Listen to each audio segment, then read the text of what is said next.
পেহেলগাঁও যেভাবে রক্তাক্ত হয়েছে, যেভাবে পর্যটকদের উপরে হামলা চালানো হয়েছে এবং তাদের পরিচয় জানা হয়েছে, সেই ঘটনা আরো এক সম্প্রদায়ের স্মৃতিটাকে উস্কে দিচ্ছে। তারা হচ্ছে কাশ্মীরি পণ্ডিত। সেই 1990 সালে তারা ঘর ছাড়া হয়েছিলেন।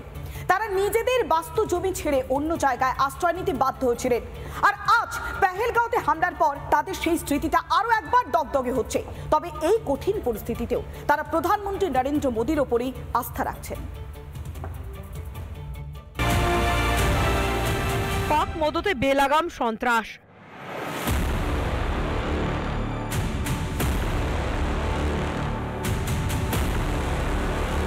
নব্বইয়ের গোড়ায় কাশ্মীর ছাড়ে প্রায় ৬৫,০০০ কাশ্মীরি পণ্ডিত।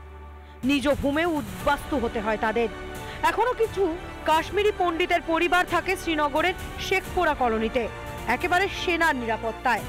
পেহেলগাঁও হামলার পর তারা কি ভাবছে জানাতে পৌঁছে গিয়েছিল রিপাবলিক বাংলা। এই মুহূর্তে আমি দাঁড়িয়ে রয়েছি শ্রীনগরের শেখপুরায়। এই শেখপুরায় কেন এসেছি, কি কারণ আসার? আমার পিছনে যে বাড়িটি দেখা যাচ্ছে, মূলত যে কলোনিটি দেখা যাচ্ছে, এখানে বেশ কয়েকটি কোয়ার্টার রয়েছে, অন্তত ৩০০টির মতো কোয়ার্টার রয়েছে। এই জায়গায় কাশ্মীরি পণ্ডিতরা থাকেন। কোন কাশ্মীরি পণ্ডিতরা?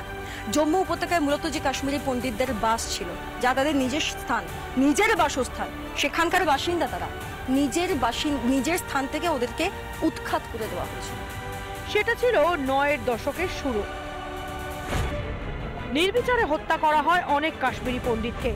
অনেক কাশ্মীরি পণ্ডিত মহিলাকে ধর্ষণ এবং হত্যা করা হয়। লাউডস্পিকারে হিন্দু বিরোধী ডাক দেওয়া হতো। কাশ্মীর পণ্ডিতদের উপত্যকা ছেড়ে চলে যেতে বলা হতো। সন্ত্রাসের কবলে পড়ে 1990-এর গোড়ার দিকে ৬৪,৮৮৭ কাশ্মীরি পণ্ডিত পরিবার উপত্যকা ছেড়েছিলেন। এত বছর পরও আবার বেছে বেছে হিন্দু নিধন। এতেই এদের অনেকের মনে পড়ে যাচ্ছে অতীতের আতঙ্কের কথা। तब तो हम जन्म भी नहीं हुआ था, लेकिन बहुत खराब हालत थी तब भी, ऐसे निकाला गया हमें। माइग्रेशन हुई थी 1990 में, हुआ था ये थोड़ा बहुत माहौल खराब हुआ था, तो फिर हमें जम्मू जाना पड़ा। তবে এই কাশ্মীরি পণ্ডিতরাও জানেন দেশ বদলেছে। এবার কিছু হলেও চুপ থাকবে না সরকার, ঘরে ঢুকে মারবে। এই কাশ্মীরি পণ্ডিতদের তাই আস্থা রয়েছে দেশের প্রধানমন্ত্রীর ওপর। है मोदी जी पे है, हमें भरोसा है, करेंगे, अच्छा करेंगे। মোদিতে আস্থা কাশ্মীরি পণ্ডিতদের, কারণ তারা মনে করেন মোদি হ্যাঁ তো মুমকিন হ্যাঁ, পালাবার পথটুকুও পাবে না সন্ত্রাসীরা। শ্রীনগর থেকে সৃজিতা বসুর রিপোর্ট, রিপাবলিক বাংলা। নানা ধরনের কন্টেন্ট দেখার জন্য লাইক করুন, শেয়ার করুন আমাদের ফেসবুক পেজ, সাবস্ক্রাইব করুন আমাদের ইউটিউব চ্যানেল। পাশাপাশি অন্যান্য ব্রেকিং নিউজের জন্য অবশ্যই চোখ রাখুন রিপাবলিক বাংলায়।